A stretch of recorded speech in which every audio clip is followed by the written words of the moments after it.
Ha, Shavkat. Domla, assalomu alaykum. Kim bor Shohbek aka? Elmiraskuna men turibman faqat. Kallasi katta agentlar nima deyapti?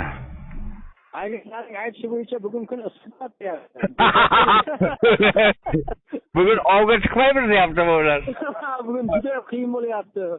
Aniqlash qiyin bo'lyapti deydi. Shunday issiqda kallasi katta ular kallasi aynib qolyapti-da, nima qilib qo'ymayapti. Ichida ma'lumot ko'p-da. Ma'lumot ko'p, hakikaten kalla g'ij aql deydi-ku, ularda g'ij ma'lumot kalla ularda. Qaysi birini aytish bilmayapti. Aniq ma'lumot ularni. To'la ma'lumot ularni kallasi.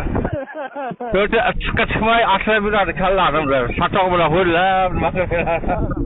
Ko'piniki sarf bo'lib qolyapti, sarf. Boryapman, domla men ham kelib qoldim mayli. Keling, Mayli, xo'p.